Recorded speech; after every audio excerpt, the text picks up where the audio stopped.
dar inicio a esta exposición, quiero recordar una obra de teatro a la cual asistí allá en los años 80, en el nuevo grupo, que presentaba el nuevo grupo, una obra de Román Chalbaud, no recuerdo el título en este momento, creo que se llamaba algo así como Todo bicho de uña, si mal no recuerdo. A comienzos de esa obra había una escena en la cual aparecía un personaje, un hombre joven, un caraqueño joven de la segunda mitad de la década de los 40 del siglo pasado. Y ese personaje, trajeado a la época, pues, tenía como fondo un merengue en el cual se mencionaban una serie de artefactos, de innovaciones tecnológicas, con palabras esdrújulas. Se hablaba del telégrafo, el fonógrafo, el sismógrafo, y el tipo iba bailando el merengue a medida que iban nombrando esas palabras. Y él iba bailando un poco alocadamente, mostraba una cierta desorientación, una cierta confusión, hasta el punto en que se va poniendo frenético, pues, con el baile. En ese mare magnum de palabras que remitían o remiten a instrumentos, artefactos, que en la escena caraqueña de la época, un momento en que Caracas estaba dejando de ser esa gran aldea para convertirse en una urbe mucho más grande, este personaje nos muestra esa situación de incertidumbre y de cierto caos provocada por esa irrupción que en el caso de Venezuela fue muy violenta, con la era petrolera y con la urbanización acelerada que nosotros vivimos.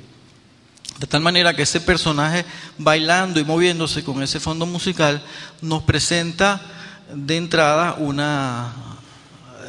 una idea de un cierto caos o una cierta confusión, como lo decía, que puede generar el tema o el asunto de la tecnología. No lo voy a escenificar aquí como él lo hacía, porque la profesora Arminda me pidió que me quedara sentado y controlara mi energía cinética, pero ustedes imagínense una música de merengue. Bueno, hay una serie de referencias, por ejemplo, bibliográficas, donde este tema ha sido planteado desde hace mucho tiempo. Vamos a citar, por ejemplo, el caso del Popol Vuh, el libro sagrado de los maya quichés, en el cual se habla de distintas creaciones y distintos fines del mundo sucesivos, y en una de ellas ocurre que los utensilios, los instrumentos, así como las ollas, las piedras de amolar y otras cosas que utilizaban las personas en ese entonces, desatan una especie de rebelión contra los humanos, los persiguen, los acosan, los golpean fuertemente, los terminan deformando y al final aniquilando. Es decir, la humanidad destruida por sus propios instrumentos. Algo encontramos también en la literatura europea, por ejemplo en los clásicos de Frankenstein y el Golem de Gustavo Meyrink, o aquí mismo, por ejemplo en Venezuela, en la obra de Luis Brito García llamada La orgía imaginaria, hay una confrontación entre la utopía tecnológica que él llama Megamatch y la utopía ecológica, que dan cuenta de esta situación. Lo podemos ver o lo hemos visto también, por ejemplo, en la televisión. Yo recuerdo un episodio de aquella serie que se llamaba La Dimensión Desconocida, en el cual un personaje que había cometido un asesinato, de hecho había matado a su esposa, es acosado por un conjunto de artefactos en su casa, de instrumentos. El teléfono sonaba y cuando él contestaba lo insultaban. En la televisión aparecían mensajes también diciéndole que se fuera.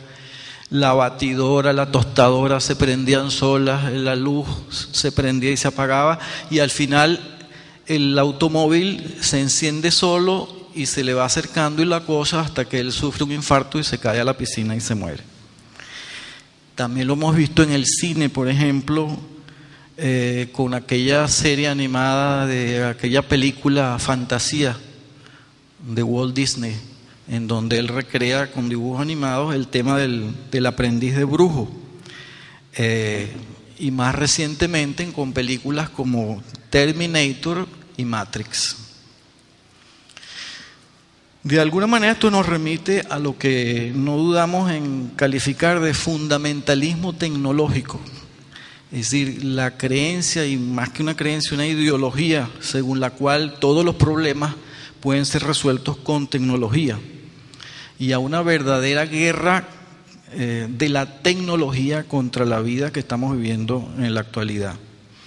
Una tecnología que parece desbocada, y aquí voy a utilizar la metáfora del algoritmo. Ustedes saben que el algoritmo en matemáticas y particularmente en las ciencias de la computación o en las disciplinas afines es un conjunto prescrito de instrucciones o de reglas bien definidas, ordenadas y finitas que permiten realizar una actividad mediante una serie de pasos sucesivos que no generan ninguna duda a quien lo ejecuta y que van desde un estado inicial, o sea, una entrada, hasta un estado final. Es decir, pareciera como que la tecnología, o en todo caso el grueso, lo dominante en la tecnología contemporánea, opera en base a un algoritmo propio. Es decir, una vez que se desata no hay nada que la pare, que la detenga, y eso tiene una serie de consecuencias.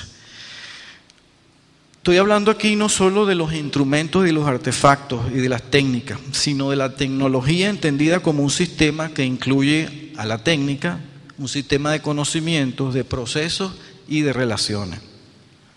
Hay fenómenos estudiados aquí mismo en América Latina bien interesantes en relación a esta situación provocada con la tecnología y en la tecnología.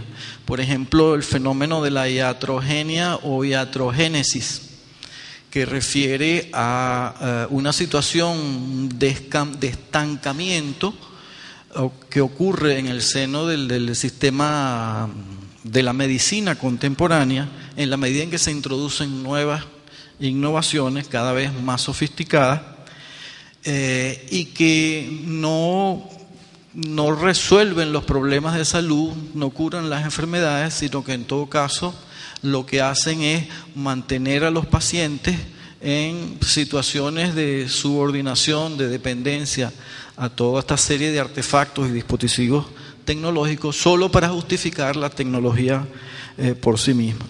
Ocurre también con el tema de la velocidad.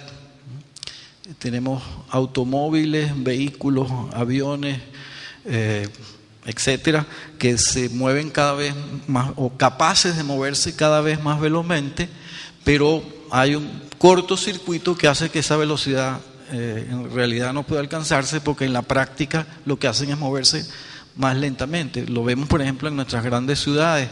Mientras más automóviles y más sofisticados, tenemos más autopistas, y mientras más autopistas, más automóviles y más colas, como por ejemplo la que tenemos hoy en Caracas.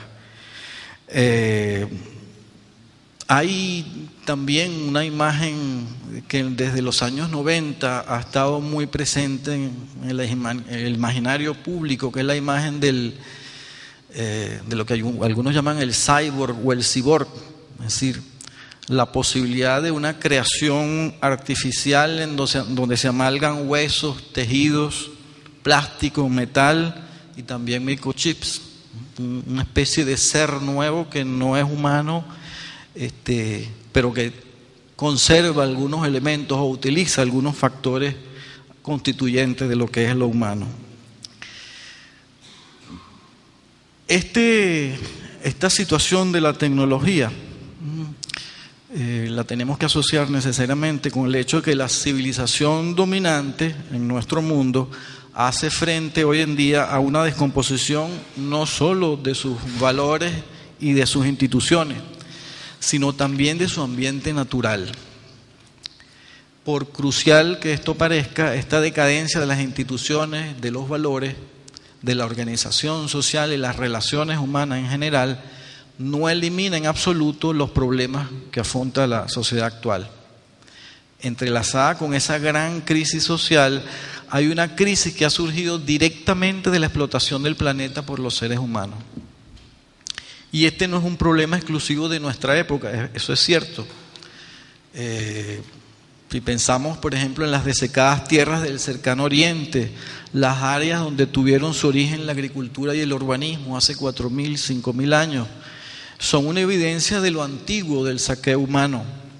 Pero estos ejemplos realmente se quedan pálidos ante la destrucción masiva del ambiente que viene aconteciendo desde los primeros días de la Revolución Industrial y especialmente después de la Segunda Guerra Mundial en el siglo pasado. Los daños ocasionados al entorno natural por la sociedad contemporánea afectan hoy en día al planeta íntegro. La explotación y la contaminación de la tierra ha dañado tanto la integridad de la atmósfera, el clima, los cuerpos de agua, el suelo, la flora y la fauna de regiones específicas, como también los ciclos naturales básicos de los cuales depende toda la vida sobre el planeta. La obsesión con la tecnología de la cual hablamos hace un rato es en realidad una obsesión con el poder de las corporaciones que pretenden aportar sistemas sofisticados y destruyen los sistemas ecológicos que son más permanentes y sostenibles. Estamos viviendo ya una crisis ecológica sin precedentes en la historia humana. El grueso de la tecnología que heredamos de anteriores revoluciones industriales, el insensato uso de los vehículos de motor y combustión interna, la masiva concentración de instalaciones industriales, el uso en gran escala de combustibles fósiles y nucleares, la aplicación de maquinaria pesada que compacta el suelo, la aplicación y vertido de pesticidas y fertilizantes químicos, la hiperurbanización, entre otras cosas, han provocado en apenas pocas décadas una pavorosa destrucción ambiental. Ahora bien, quiero aclarar aquí que mi exposición en general no remite directamente a Warshawski, aunque esto se trata del ciclo Warshawski. Tuvimos hace poco al profesor Buenaño, que si mal no recuerdo estuvo hablando de los proyectos nacionales, y pronto tendremos al profesor Enrique Vila conversando sobre el tema de los estilos tecnológicos. Pero en nuestro caso vemos a Warshawski como un orientador de las cosas que hoy en día se quieren hacer con respecto a esta crisis a la que hemos hecho mención. Warshawski puso en evidencia la relación compleja existente entre ciencia, ideología y política.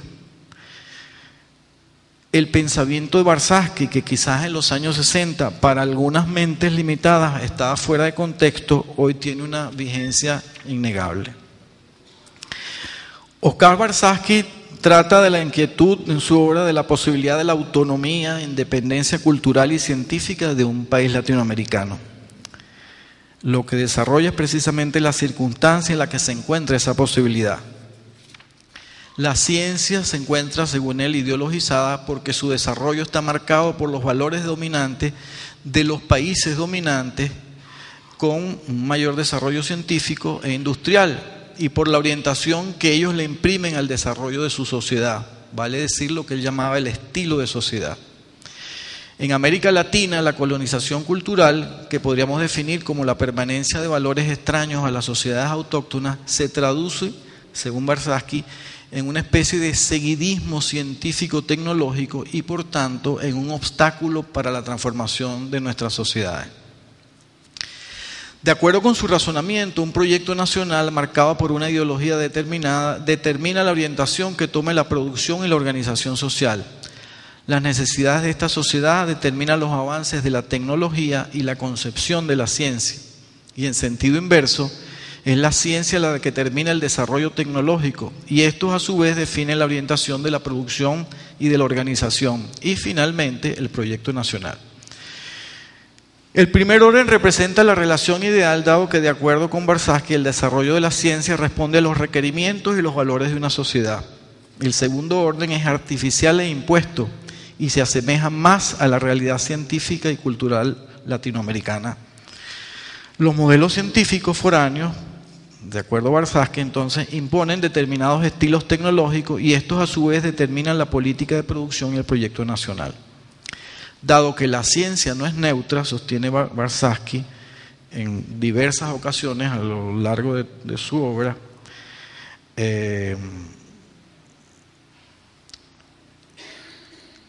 la implementación de estilos científicos y tecnológicos en sociedades distintas a aquellas en las que se desarrollaron no puede menos que llevar en concordancia con el autor a colocar obstáculos a transformaciones necesarias en esas sociedades y en el mejor de los casos, y a verdaderas formas de sometimiento social, cultural y material en el peor.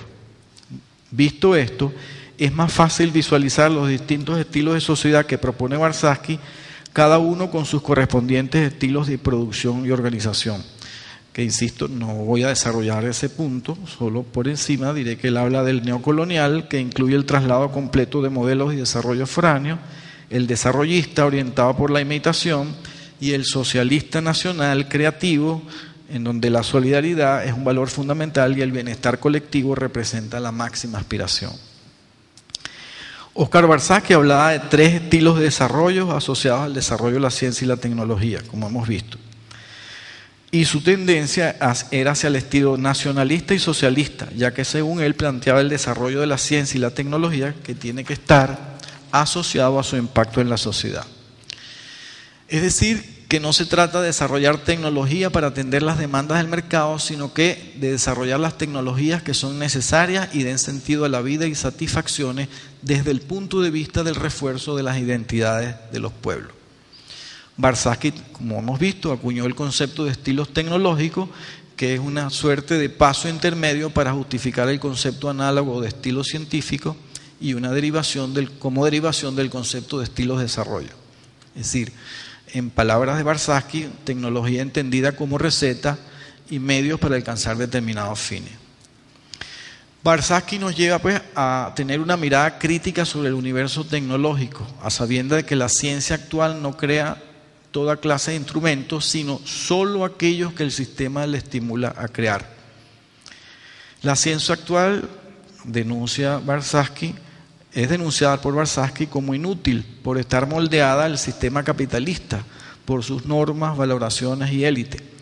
Es decir, se trata de en la opinión de Warshawski, se trata de abogar por una ciencia para el socialismo que puede descubrir que las universidades y los científicos estén completamente inadaptados a una sociedad futuro. También refiere en sus escritos Warshawski que la ciencia en el mundo actual tiene la imagen de ser única, universal y neutra, orientada permanentemente a la búsqueda de una verdadera sin compromiso social. Warshawski resalta la importancia del desarrollo de un modelo científico-tecnológico alternativo que tenga la marca de ser parte de los sistemas particulares que tiene la escultura para experimentar la naturaleza y darle sentido. Y en esta misma línea, Warshawski plantea que la posibilidad de lograr autonomía está en estrecha relación con la construcción de un modelo científico-tecnológico alternativo con pautas locales y regionales. Es decir, logrando independencia, al menos en parte científica y tecnológicamente, de los países dominantes. Vemos pues entonces en Warshawski un proyecto político que surge como respuesta al problema de la dependencia tecnológica y critica frontalmente a la pretendida neutralidad de lo científico-tecnológico. Compartió con otros exponentes de la época como Jorge Sábato y Amílcar Herrera planteamientos similares. Habló de la posibilidad y la necesidad de otra ciencia y otra tecnología para romper la dependencia, para liberarnos como pueblos y naciones, la necesidad de abordar otras racionalidades que oponen o que suponen, mejor dicho, la elección soberana de medios y sobre todo de fines. Y en este sentido, y es lo que yo sí quiero destacar aquí, alertaba ya sobre las consecuencias ambientales del uso de determinadas tecnologías implícitas en determinados estilos de desarrollo. Alertaba sobre la destrucción del patrimonio ecológico y en particular sobre las opciones energéticas, fijando una postura crítica al calor de las discusiones generadas a finales de los años 60 y en los años 70 por los planteamientos del Club de Roma y el ecodesarrollismo. Cuando Warshawski en algún momento nos habla de tecnologías apropiadas, nos está planteando, entre otras cosas, una alarma debido al desarrollo tecnológico que deteriora y acaba con el ambiente. Es, según él, la consecuencia visible de, por ejemplo, el desarrollo y la tecnología capitalista. Sin embargo, el tema ambiental no fue su fuerte, es decir, se trataba de un tema y una preocupación, aún al menos para el sector de población al cual pertenecía Warshawski, aún en pañales. Pero queremos destacar aquí su legado y ese llamado de alerta hecho hace ya varias décadas desde una perspectiva latinoamericana. Y podemos entonces complementar y enriquecer la visión de Warshawski con otros aportes creativos, en especial en lo que refiere al vínculo tecnología-crisis ecológica. Y así pues podemos recurrir a los planteamientos, por ejemplo, a los planteamientos de la llamada Escuela de Frankfurt, en particular de Walter Benjamin y Herbert Marcuse, Murray Bookchin en los Estados Unidos, Vandana Shiva en la India, Amilcar Herrera e Iván Illich con el Centro Intercultural de Documentación de México, a los aportes del Centro Latinoamericano de Ecología Social del Uruguay, y aquí en Venezuela a aportes elaborados particularmente desde una perspectiva filosófica por Elías Capriles, Juan Liscano y Gustavo González Colón, entre otros. Las tendencias tecnológicas de nuestro tiempo están visiblemente dirigidas contra la diversidad ecológica. De hecho, apuntan hacia una brutal simplificación de la biosfera íntegra. Las complejas cadenas alimentarias vienen siendo socavadas despiadadamente por la aplicación de técnicas industriales en la agricultura, con el resultado en muchos casos, por ejemplo, de ver los suelos transformados en esponjas absorbentes de fertilizantes químicos. El monocultivo sobre enormes superficies de tierra está borrando la variedad natural, agrícola y aún fisiográfica. Inmensos cinturones urbanos están usurpando implacablemente la campiña, sustituyendo la fauna y la flora por hormigón, metales y vidrio, y envolviendo vastas regiones en una nube de polucionantes atmosféricos. En este masivo mundo urbano contemporáneo, la experiencia humana se torna cada vez más cruda y elemental, sujeta a estímulos toscos y a una crasa manipulación burocrática. Una división nacional del trabajo está reemplazando la variedad regional y local, reduciendo continentes enteros a inmensas fábricas humeantes y convirtiendo las ciudades en ostentosos supermercados. La sociedad capitalista contemporánea está poniendo en peligro la complejidad biótica lograda por la evolución orgánica a lo largo de millones de años. El gran movimiento vital, desde los más simples hasta las más complejas formas y relaciones, está siendo revertido en dirección a un ambiente que será capaz de soportar solo formas simples de vida. Y de continuar este retroceso de la evolución biológica, al socavarse las tramas alimentarias de las que depende la humanidad, estará en peligro la supervivencia misma de la especie humana. Si continúa la reversión del proceso evolucionario, hay muy buenas razones para creer que las precondiciones necesarias para la existencia de formas de vida serán destruidas irreparablemente y que el planeta será incapaz de mantenernos como una especie viable. En lo personal, estos problemas ambientales nos han preocupado por años y por décadas, tanto como hoy en día pues nos siguen preocupando. Estoy de acuerdo seguramente con muchos de ustedes sobre la necesidad, por ejemplo, de bloquear instalaciones, la construcción de instalaciones industriales, de reactores nucleares, de poner fin a la contaminación de la atmósfera, de las tierras agrícolas, de los cultivos, o sea, de liberarnos de los venenos que se están difundiendo sobre todo el planeta y que ponen en peligro a nuestra especie y a toda la vida. Comparto seguramente con ustedes todo esto, pero pienso que deberíamos ir un poco más allá con nuestro planteamiento. De hecho, consideramos que es esencial el empujar siempre más allá de nuestro cuestionamiento, porque no podemos seguir poniendo más parches por aquí y por allá que no resuelven los verdaderos problemas. Es posible lograr un día hacer, por ejemplo, cerrar una fábrica que contamina la atmósfera, pero al final, ¿qué se logra? Una nueva central nuclear como sustituto. Vivimos en un mundo basado en el intercambio de contrapartidas y nos seguimos comportando de acuerdo a esas leyes.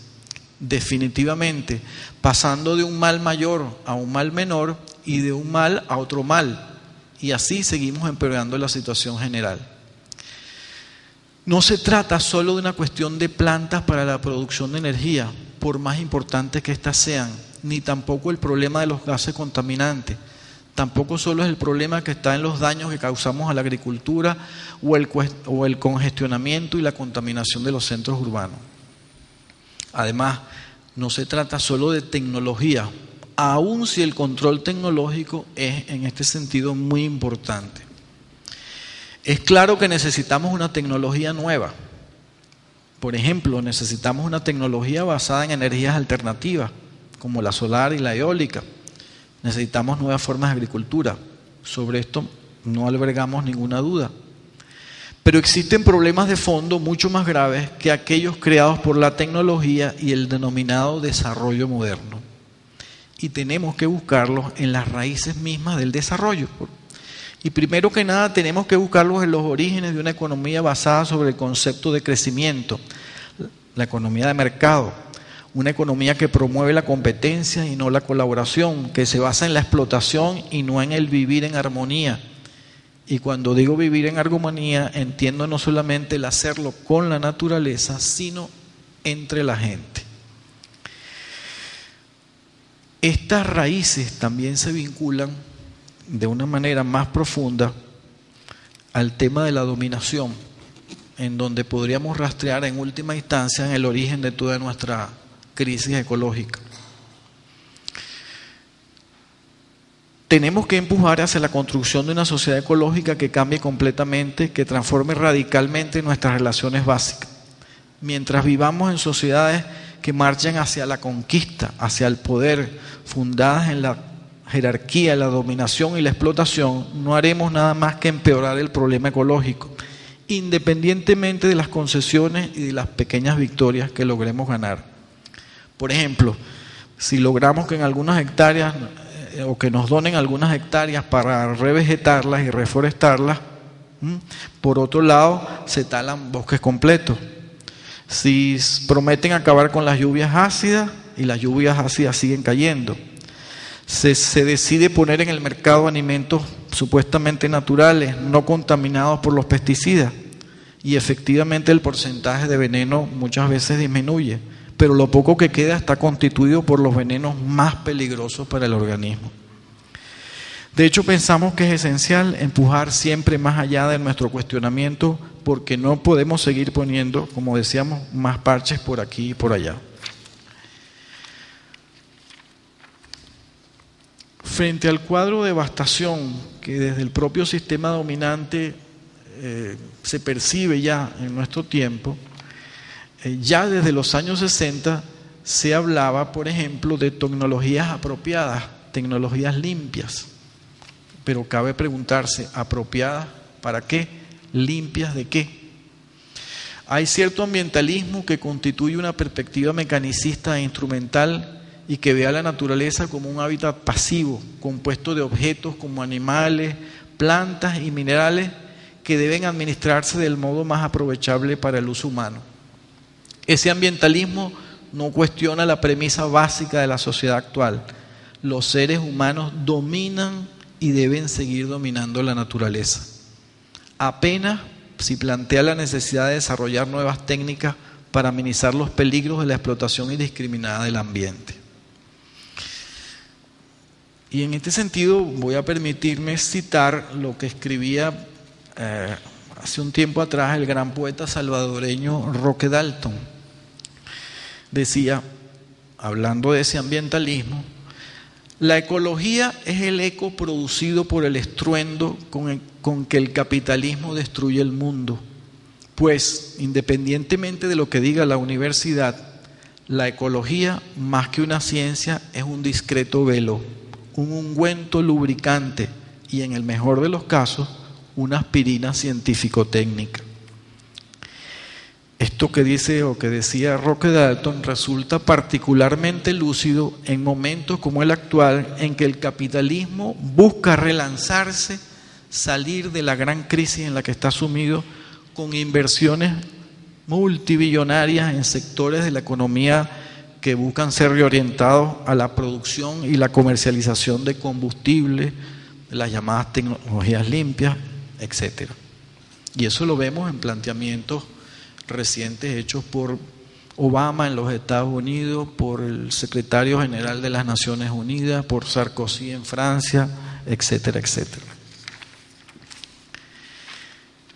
Pero el problema es otro más grave y no se resuelve por esa vía. Estamos sencillamente simplificando el planeta. Estamos disolviendo los ecosistemas que se formaron a millares de años. Estamos destruyendo las cadenas alimenticias. Estamos rompiendo las ligas naturales y llevando el reloj evolutivo un atraso de millones de años en el tiempo, a las épocas en las que el mundo era mucho más simple y no se encontraba en la posibilidad de sostener la vida humana. Y en el caso de una catástrofe nuclear, por ejemplo, llegaríamos al estado simplemente mineral. Nuestro problema no es solamente de mejorar el ambiente, o de parar fábricas o centrales nucleares, o bloquear la construcción de nuevas carreteras, o evitar la expansión y la sobrepoblación de las ciudades, la contaminación del aire, del agua y de los alimentos. La cuestión que tenemos que enfrentar es mucho más profunda. Tenemos que llegar a una visión del mundo mucho más coherente. No tenemos que ponernos a proteger los pájaros olvidándonos de las fábricas, y tampoco luchar contra las fábricas olvidándonos de los pájaros y la agricultura. Tenemos que llegar a comprender los mecanismos sociales y hacerlo de una manera coherente. Tenemos que enfocarlos en una visión coherente, una lógica que prevé a largo plazo una transformación radical de la sociedad y de nuestras mismas sensibilidades. Hasta que esta transformación radical no empiece, lograremos cosas pequeñas de poca importancia. Venceremos algunas batallas, pero perderemos la guerra. Mejoraremos algo, pero no obtendremos ninguna victoria. Hoy en día vivimos el momento culminante de una crisis ambiental que amenaza nuestra misma sobrevivencia, y tenemos que avanzar hacia una transformación radical basada en la capacidad de englobar todos los problemas y analizarlos conjuntamente. En otras palabras, tenemos que entender que todos los problemas ecológicos y ambientales son en el fondo problemas sociales que tienen que ver fundamentalmente con una mentalidad y un sistema de relaciones sociales, como decíamos hace un rato, basados en la dominación y en la jerarquía. Estos son los problemas que nos ofrece hoy en día la gran difusión de la cultura tecnológica contemporánea. Si en su nivel más profundo las raíces de la crisis ecológica subyacen en las relaciones de dominio, es preciso entender que esto aparece en un espectro de diversidad, es decir, dominación entre generaciones, dominación de género, dominación étnica, y más recientemente en la historia, en el marco del capitalismo, y sin excluir a las otras, dominación de clase. La dominación de la naturaleza es pues un producto de la dominación dentro de la sociedad, y esa dominación ocurre gracias a una ilusión de separatividad, es decir, el creer que somos entidades autónomas, egos separados del conjunto, y en virtud de ello capaz de manipular y someter a ese conjunto, llámese social o natural. Sobre este sustrato, la creciente industrialización de los últimos 2 siglos, con su ilimitada voracidad por las materias primas, desacralizó la tierra, valorándola de acuerdo a criterios meramente instrumentales y utilitarios. La tierra viva fue convertida en materia inerte, en una tierra vacía. Esto nos permitió, por un lado, violarla y explotarla sin límite. Baste recordar aquí lo que decía el filósofo Francis Bacon, que para obtener los secretos de la naturaleza había que torturarla y hacerla hablar a sí mismo, con el lenguaje de la Inquisición. Y por otro, apropiarnos de los recursos de otros pueblos, porque la tierra está vacía, supuestamente, sin uso, y el uso lo decide el ser humano industrial y más específicamente el hombre industrial, porque aquí hay una marca de género. El asesinato y el exterminio de los nativos americanos, por ejemplo, siempre se hizo con la excusa de un progreso en la utilización de las tierras. Los aborígenes australianos fueron definidos como no enteramente humanos, eran simplemente fauna y flora de Australia. Una de las más antiguas comunidades del mundo vio sus tierras expoliadas con la justificación de que no cultivaban manzanas. Si no tenían manzanas, no tenían cultivo, así que no podían tener conocimiento. Por tanto, estaba justificado quedarse con sus tierras. Está también lo que denominamos el recursismo, el ver en la naturaleza solamente recursos, una noción reductora que elimina otros valores y otros significados en las manifestaciones naturales. La idea de una tierra muerta que dio lugar a una visión mecanicista del mundo, inspirada por la mecanización de la vida. Es una visión que se encuentra ahora en su fase final. Lo que vemos a nuestro alrededor, como el caos climático, por ejemplo, es la prueba final que decidirá si esta civilización destructiva se expandirá hasta los últimos rincones de la naturaleza, destruirá el último río, talará el último bosque y contaminará el último soplo de aire, o bien si el mundo entenderá por fin que la tierra nos nutre y que el bosque nos nutre. Debemos apelar no solo a la habilidad para razonar lógicamente y responder emocionalmente de un modo equilibrado. Además, y esto está relacionado con la capacidad también de darnos cuenta de la correlación existente entre todas las cosas y una predisposición imaginativa ante lo posible. En este sentido, Karl Marx estaba en lo correcto al enfatizar que la revolución que nuestra época requiere debe extraer su poesía no del pasado, sino del futuro, de las potencialidades humanas que subyacen en el horizonte de la vida social. Esa conciencia y esa sensibilidad nuevas no podrán ser solo poéticas, aunque tienen que serlo, deberán ser científicas también. Por cierto, que hay un nivel en que nuestra conciencia no debe ser ni poética ni científica, sino una trascendencia de ambas cualidades en pos de una relación nueva entre teoría y práctica, una habilidad para combinar la fantasía con la razón, la imaginación con la lógica y lo visionario con lo técnico. No podemos deshacernos de nuestro legado científico sin retornar a una tecnología rudimentaria con sus grilletes de inseguridad material, fatiga y renunciación. Por lo mismo, tampoco podemos permitirnos caer en una visión mecanicista y su tecnología deshumanizante, con sus grilletes de alienación, competitividad y brutal negación de las potencialidades de la humanidad. La poesía y la imaginación deben estar integradas con la ciencia y la tecnología, pues hemos evolucionado más allá de una inocencia que solo puede nutrirse de sueños. Cuando tratamos con un mito, y esto lo relaciono también con el tema de los sueños, no debemos utilizar este mito para contrarrestarlo. En este sentido, Albert Einstein decía, no puede solucionar un problema con la misma forma de pensar que lo creó. Y esto nos coloca ante la necesidad de desechar cierto fundamentalismo ecológico, en particular en su versión autoritaria y hasta racista, que lo podemos rastrear incluso en el nazismo, pero también en expresiones contemporáneas que justifican la desaparición de poblaciones enteras o la proliferación de enfermedades como el SIDA bajo supuestos argumentos ecológicos. El pensamiento tecnológico determinista que nos ha dado la lección de que los químicos y los transgénicos, por ejemplo, producen más comida, es una ilusión que solo se puede contrarrestar con más ciencia y sabiduría auténtica, que resulta de su diálogo con otros conocimientos. Y esta ciencia auténtica vendrá de la práctica de los trabajadores y las trabajadoras, trabajando, valga la redundancia, con los científicos e investigadores, trabajando desde una posición de igualdad, Por ejemplo, el uso del mito tecnológico para controlar la tierra, los agricultores, las semillas y nuestros alimentos será contrarrestado por la vuelta a la relación con la tierra, la biodiversidad y con nuestros alimentos.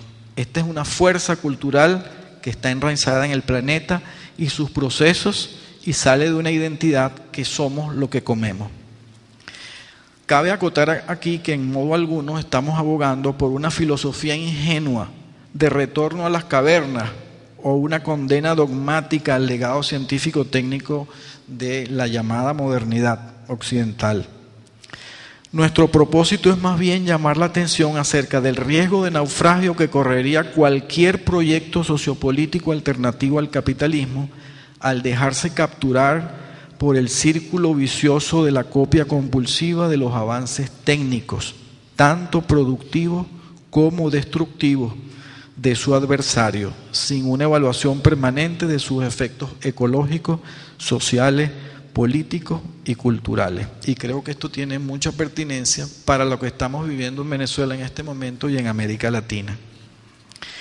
No haber advertido este riesgo fue una de las principales razones del fracaso del socialismo del siglo XX, o más específicamente, de la implosión del llamado socialismo real ensayado en la Unión Soviética y Europa Oriental, y la regresión del socialismo chino hacia las formas más extremas del capitalismo salvaje.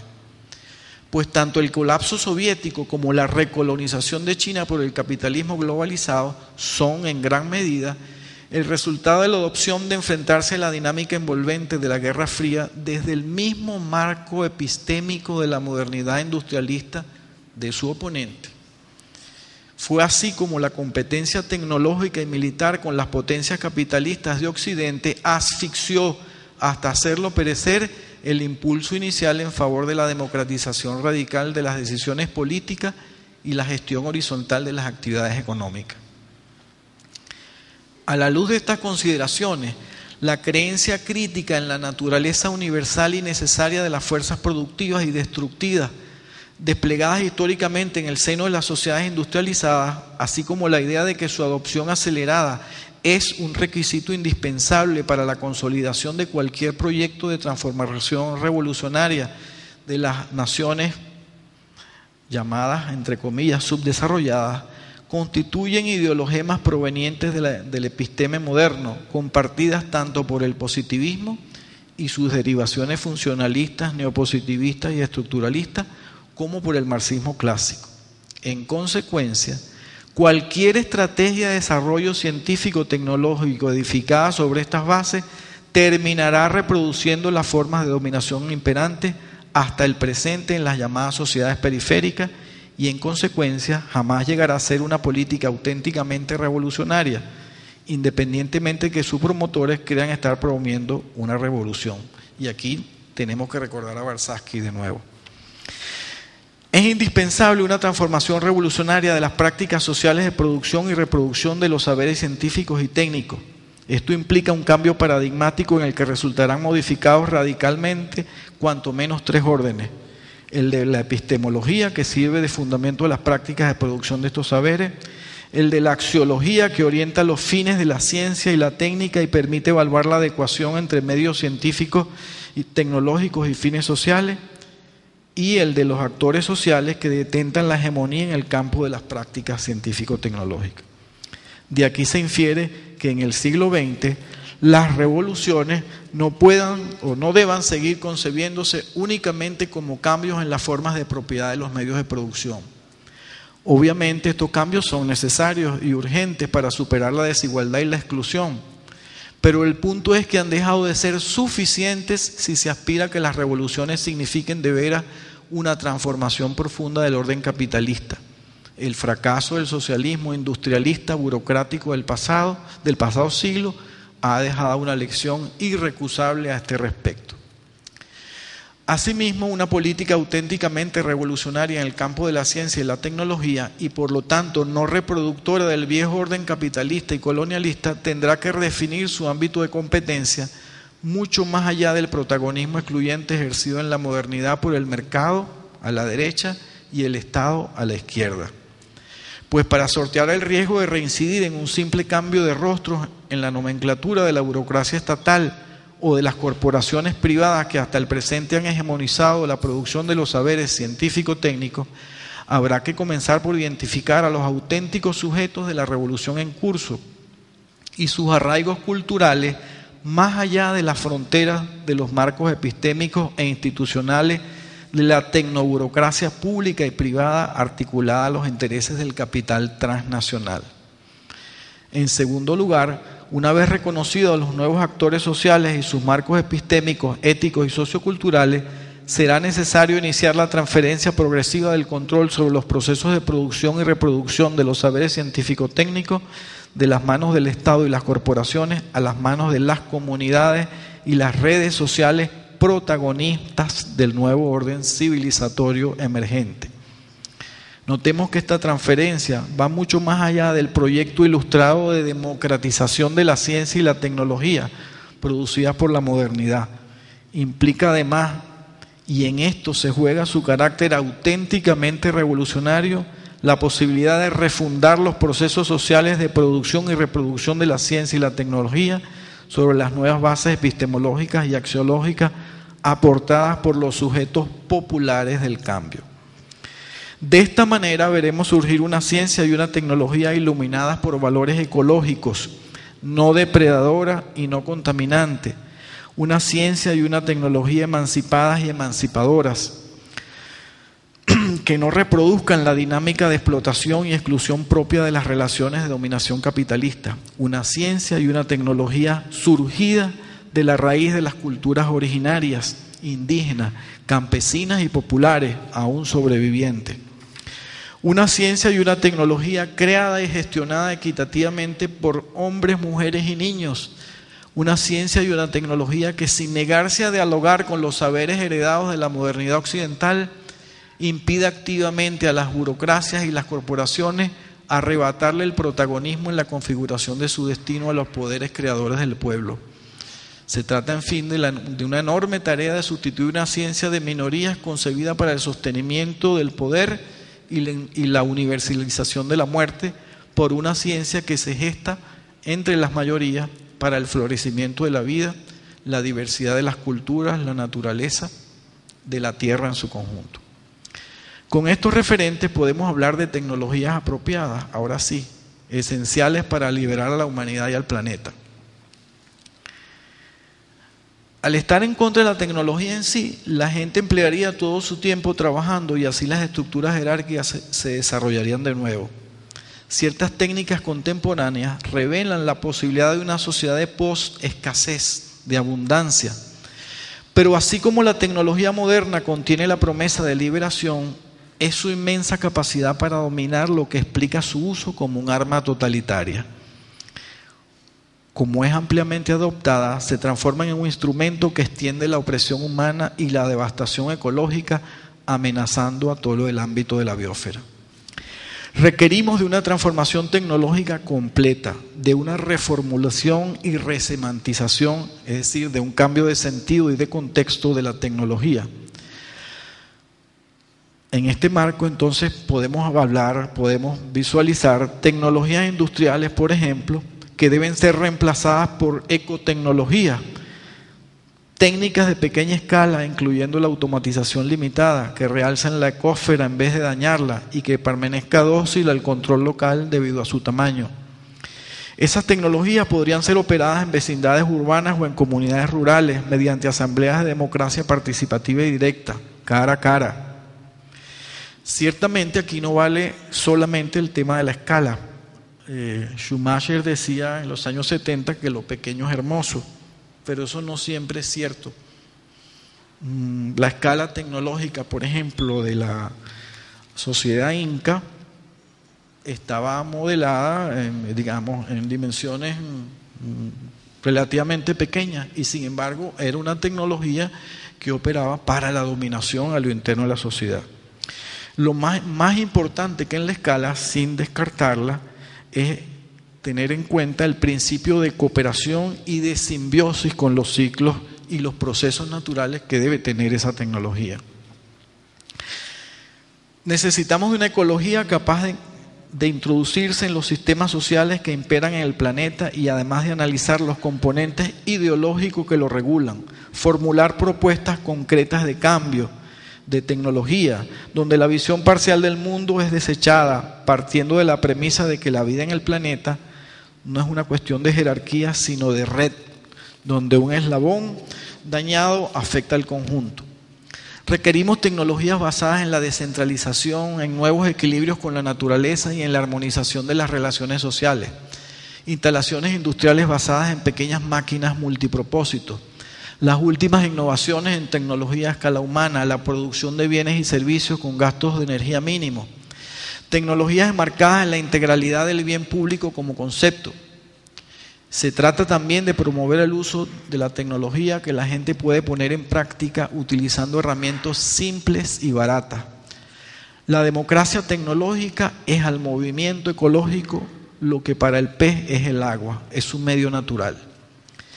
La transición hacia la sostenibilidad ecológica es un proceso de aprendizaje colectivo que necesita una nueva democracia capaz de afrontar las injusticias ambientales y establezca nuevos mecanismos de participación que garanticen que todas y todos aportarán su punto de vista frente al fundamentalismo tecnológico y el integrismo cientificista, religión dominante de los intereses creados y las inercias que nos imponen las injusticias ambientales.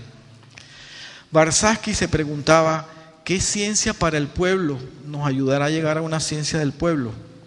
Y podemos parafrasearlo cambiando la palabra ciencia por tecnología. ¿Qué tecnología del pueblo?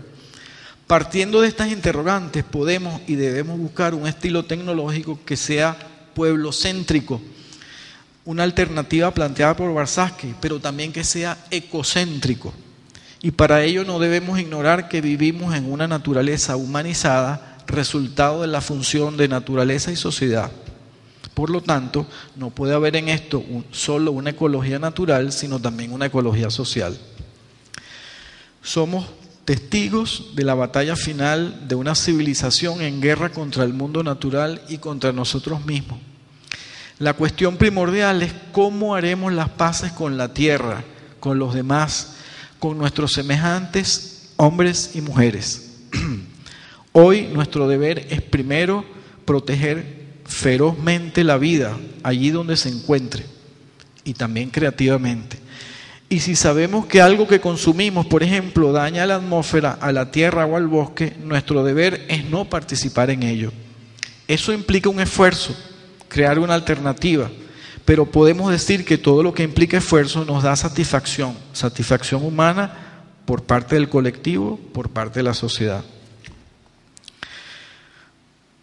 Unas décadas atrás, los estudiantes franceses, durante los alzamientos de mayo y junio de 1968, expresaron magníficamente este agudo contraste de opciones en su eslogan: seamos realistas, hagamos lo imposible.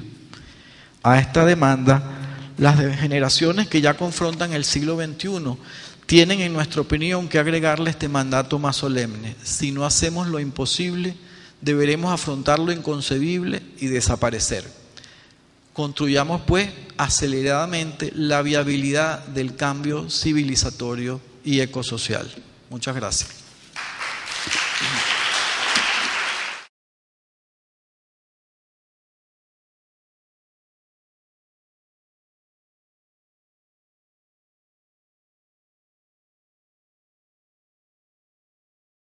Con respecto a lo que tú planteas, no sé si tú recuerdas que en alguna parte yo hablé de la necesidad de resemantizar la ciencia y la tecnología. Y eso supone cambiarle sentido y contexto.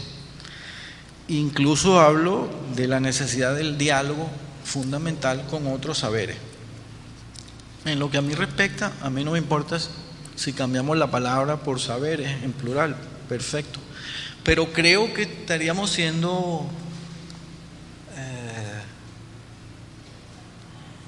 un poco extremistas si desconocemos que, digamos, la construcción de la ciencia y lo que pudiéramos llamar el desarrollo de la ciencia no es una cuestión homogénea. Digamos, hay patrones dominantes, constelaciones dominantes, pero a pesar de eso hay otras cosas. hay y ha habido. Si uno revisa, por ejemplo, lo que dice Feyerabend sobre cómo ha ido evolucionando la ciencia, se da cuenta de eso, ¿no? Ni es lineal ni es homogénea. Y aparte de eso, en eso que llamamos la ciencia europea o la ciencia occidental, no podemos ignorar pues la fuente de otras civilizaciones y de otras culturas. ¿Qué sería de esa ciencia sin los árabes? O sin la India, o sin los chinos, o sin los egipcios. No todo viene de Grecia y de Roma, ni de Europa occidental en particular.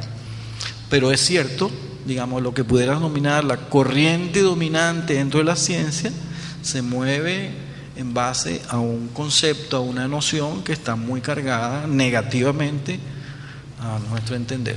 ¿Sí?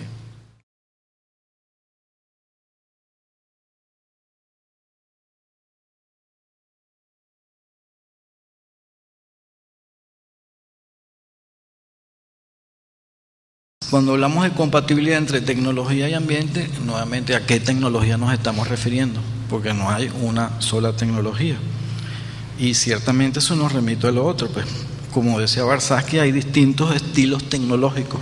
Algunos depredadores, otros no. Sí, hay tecnologías basadas en el cuidado y conservación del ambiente, pero tecnología, insisto, cuando hablamos de tecnología no estamos hablando solo de artefactos o de procedimientos, estamos hablando de un sistema de relaciones de lo cual eso forma parte. Y por eso el cambio es como tú dices y como lo planteamos de alguna manera aquí, tiene que ser necesariamente político, no es técnico o no es meramente técnico.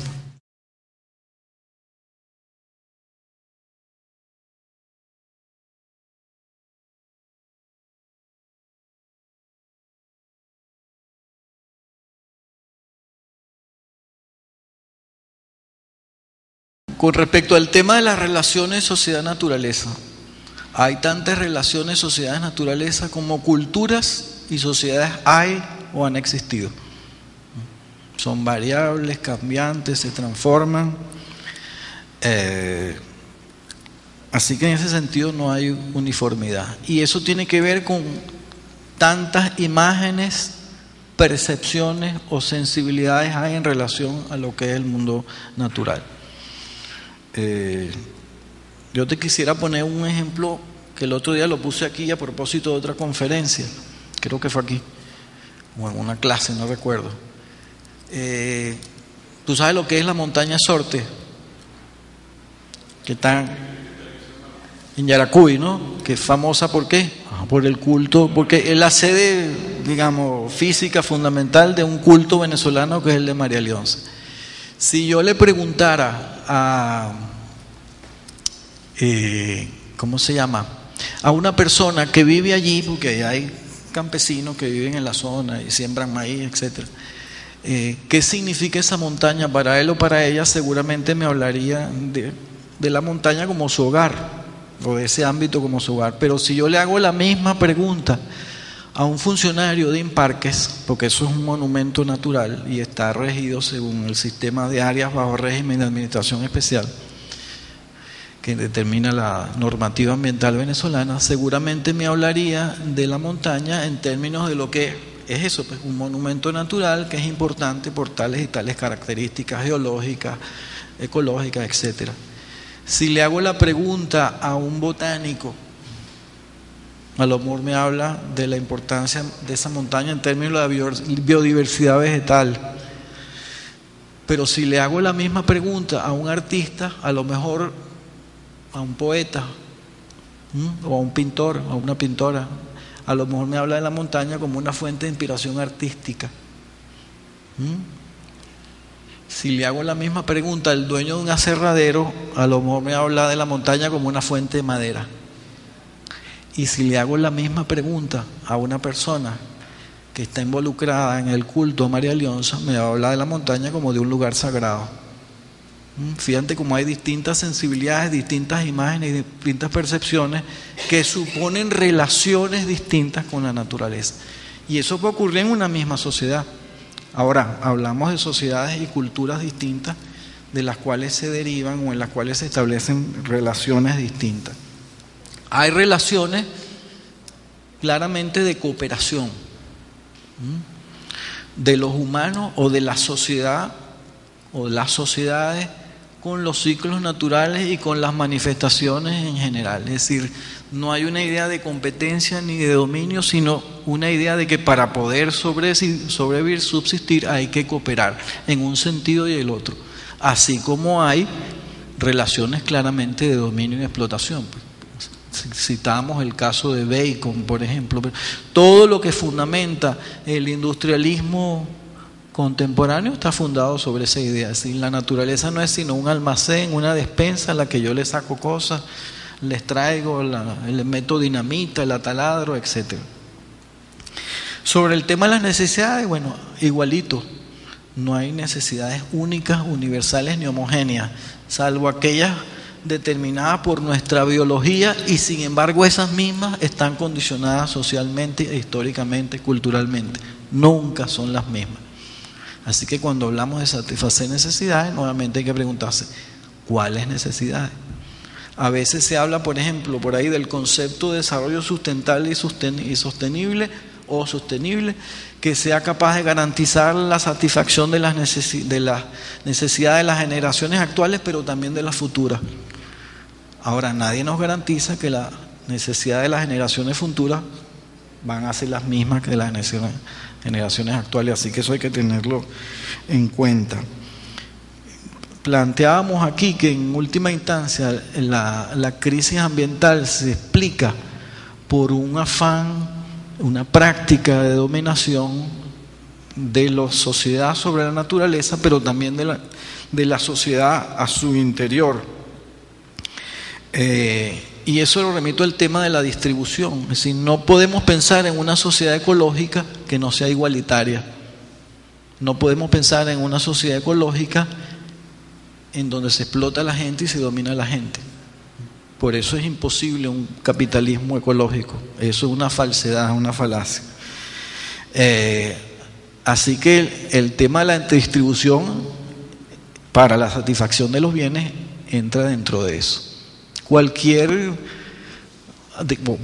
Pero muchos problemas ambientales contemporáneos los podemos remitir a eso. Por ejemplo, hay gente que dice que incluso en posturas oficiales que ha llevado el gobierno venezolano a congresos internacionales se dice que la pobreza es causa de la destrucción ambiental, pero es que también la riqueza es causa de la destrucción ambiental. Es decir, y en algunos casos más. Por ejemplo, en el tema de la basura, ¿quién produce más basura? Los que consumen más, ¿cierto, no? Entonces, bueno, es necesaria una distribución equitativa, equilibrada, justa, para que pueda haber justicia ambiental también.